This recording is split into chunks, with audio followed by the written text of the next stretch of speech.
Picture a town in Kansas watching brown water rise through its streets for the third time in a decade. Living room furniture floating past front porches, livestock standing chest-deep in fields that were supposed to be growing corn, emergency crews working through the night, stacking sandbags against levees that engineers had promised were bulletproof. Now picture the bill. $500 million. That's what state and federal agencies had spent on a single river basin. Bigger levees, higher walls, widened channels, pump stations, engineered floodways designed to move water away faster than it arrived. $500 million of the most sophisticated flood control infrastructure ever assembled west of the Mississippi River.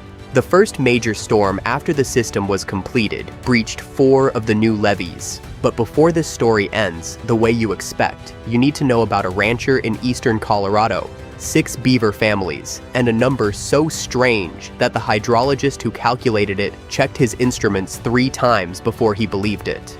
The American heartland sits at the intersection of weather systems unlike anywhere else on Earth.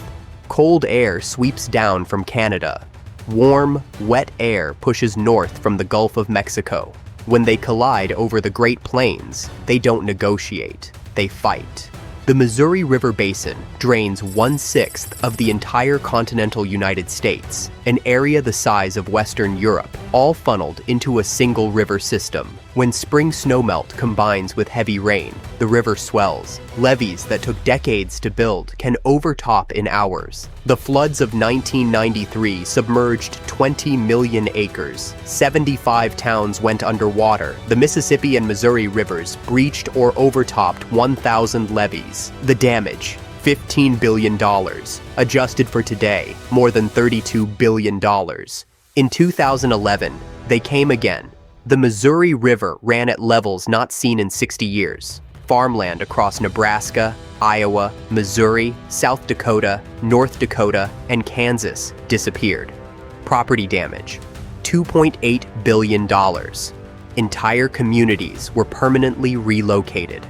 Between 2000 and 2020, flooding caused $845 billion in damage across the United States. The federal government responded the only way it knew how: more concrete, more steel, more walls. The Army Corps of Engineers has managed American waterways since 1928, building 14,000 miles of levees, 700 dams, hundreds of reservoirs. Total investment, over $90 billion. And still, after every major storm, the water wins.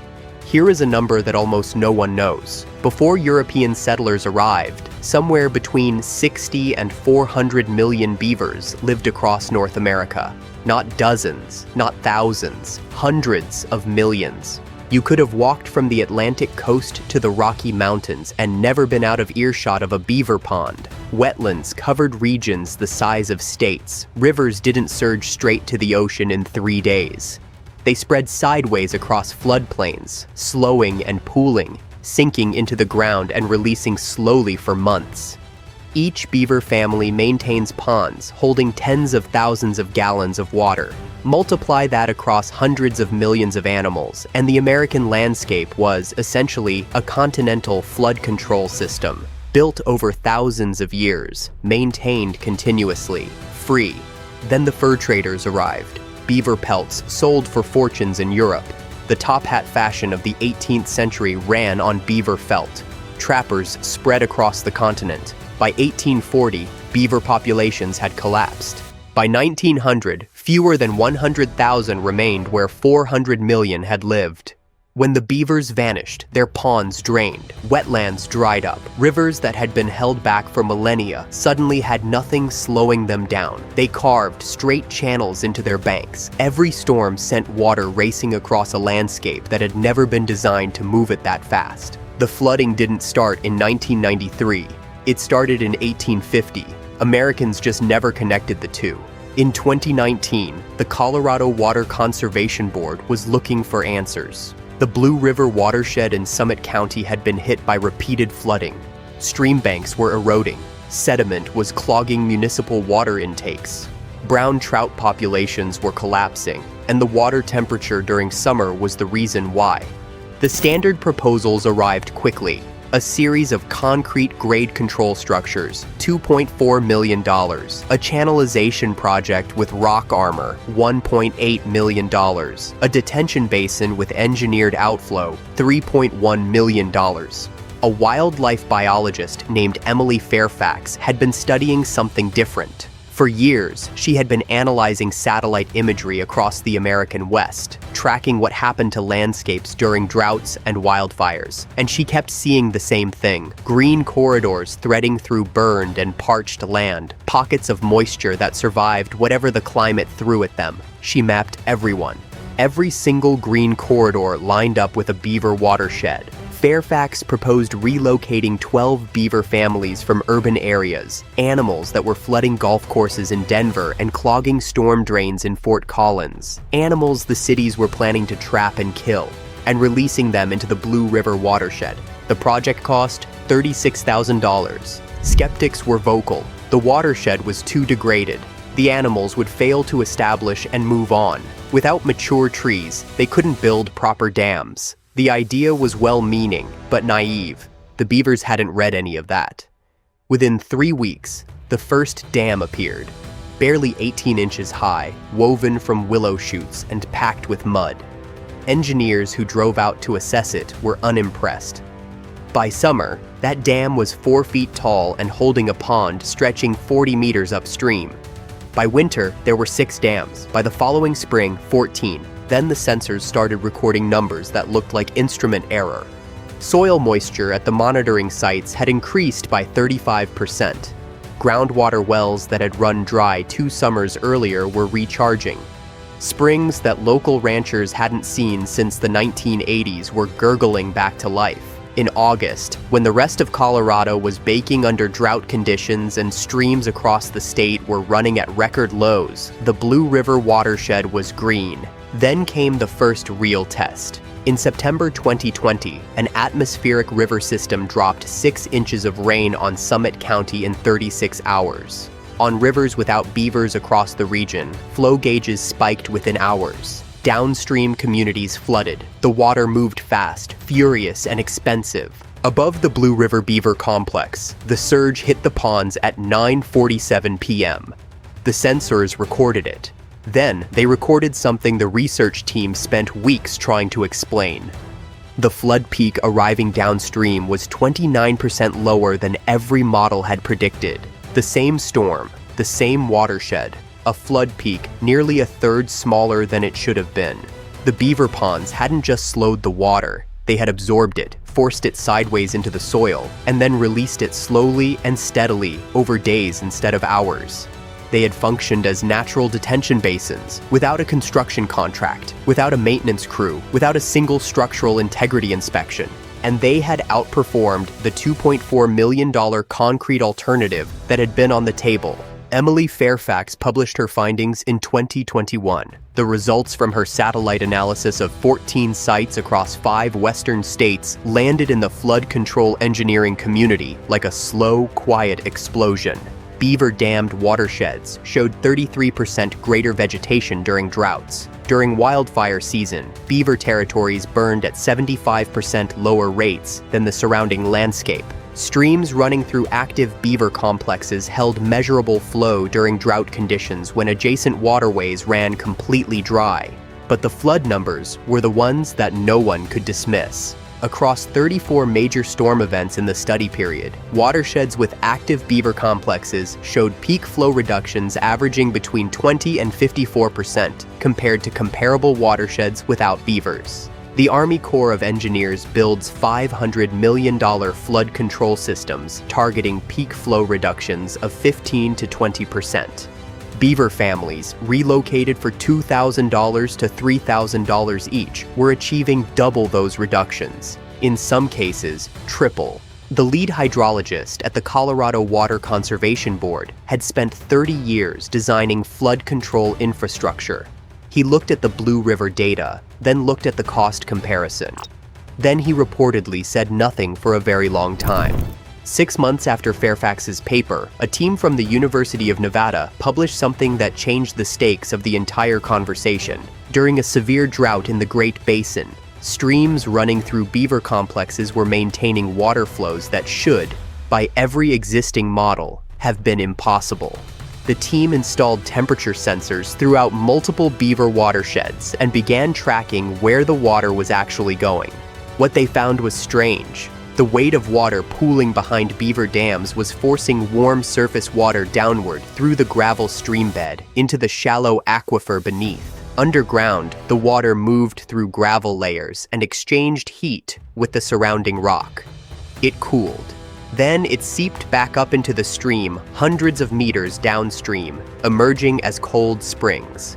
The beavers, with zero understanding of fluid dynamics, had built underground heat exchangers, natural refrigeration systems. The same streams that climate models said would reach temperatures lethal to trout during summer heat waves were instead staying cold enough to support thriving fish populations because the beavers had pressurized warm water into the ground and received cold water in return.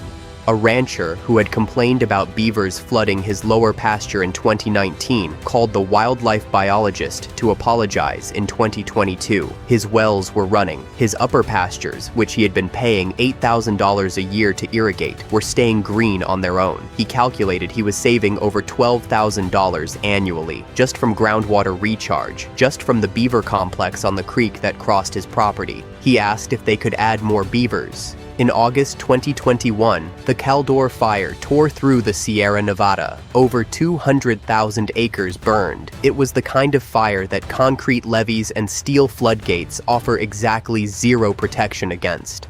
But Joseph Wheaton at Utah State University had been tracking something for years. He had mapped every known beaver territory across the American West and overlaid the locations with wildfire burn severity data from the past 2 decades. The pattern was undeniable. Wherever beavers had established complexes, fire slowed, weakened, or stopped entirely. Saturated ground, standing water, green living vegetation. The fire had nothing to grab onto. Satellite imagery showed precise lines where fire intensity collapsed, and those lines matched almost exactly with the edges of beaver-influenced land. Across a decade of wildfire data from the western United States, active beaver wetlands burned at rates 59% lower than the surrounding landscape. For California, where wildfire suppression has cost over $3 billion in single years, that number carries a weight that is difficult to overstate. A beaver family relocated for $3,000 creates fire resistance across its territory that no constructed fire break could replicate at any budget. The engineers had been solving the wrong problem. Now, return to Kansas. The $500 million system, the levees that breached, the pump stations, the engineered channels built to move water away faster.